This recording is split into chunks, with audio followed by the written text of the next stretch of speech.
The true group of death is Group D, containing Australia, Germany, Ghana, and Serbia. Only the mighty Germans have an established international pedigree, but the other three teams are rapidly emerging on the world stage. Indeed, at the World Cup, Germany has won 37 matches all time, while its three group opponents have combined for just 3 victories, not including Serbia's previous participation as Yugoslavia. Die Mannschaft would be wise not to underestimate its opposition, however, as each of Germany's group mates are more than capable of springing an upset. Australia is a tough team to game plan for and is led by Guus Hiddink disciple Pim Verbeek. The Aussies' lineup isn't much different from the team that advanced to the round of 16 in 2006, but injury concerns to striker Harry Kewell and midfielder Tim Cahill could be problematic. Expect both players to feature, but the extent of that participation remains unknown. Germany is also battling injury to several key players, chief among them former captain Michael Ballack, who will miss the tournament.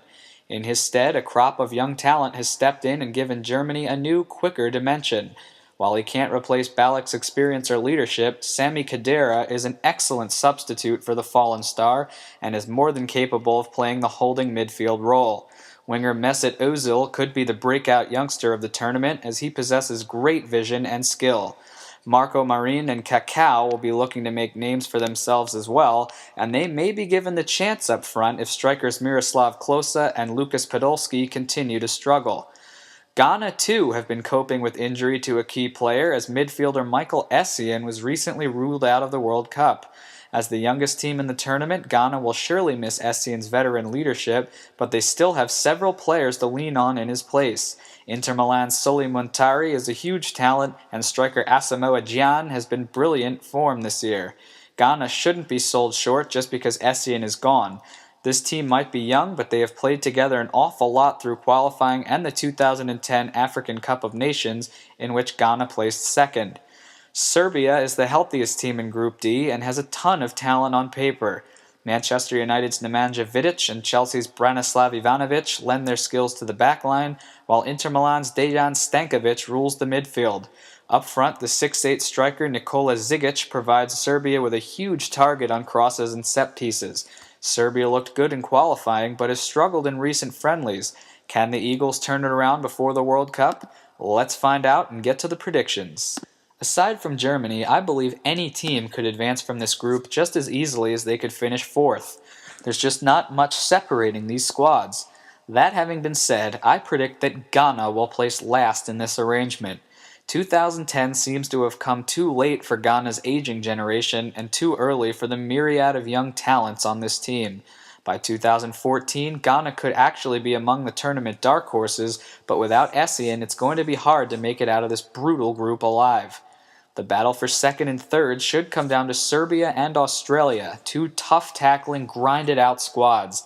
This could really go either way, but I like Serbia to slide past the Socceroos and into the second spot. While many of Australia's regulars are good players, the squad doesn't have much depth, and it appears to be completely devoid of offense. If Kewell can't play, Australia is going to have a very difficult time putting the ball in the net, especially against a bruising Serbia backline. Guus Hiddink has a way of inspiring teams to overachieve, but now that he's vacated the Australian post, I just don't see the Socceroos recapturing the magic of 2006. That leaves Serbia as my second-place team and Germany as my first-place team. Serbia isn't a prolific attacking team either, but it's sturdier from back to front than both Ghana and Australia. Serbia's defense is probably better than Germany's as well, but the Germans have far too much in the attacking third to finish out of first place. Plus, it's a World Cup. Germany always finds a way to pull itself together. The key for Germany will be its goaltending situation, which seems to have fallen to the inexperienced Manuel Neuer following the tragic suicide of Robert Enke and an injury to Rene Adler. It will be interesting to see how far Germany can progress without a true number one keeper like a Jens Lehmann or an Oliver Kahn. Well, those are my predictions for Group D. Thanks for listening. Check out my blog Off the Woodwork for more previews and capsules of all 32 teams participating in the 2010 FIFA World Cup.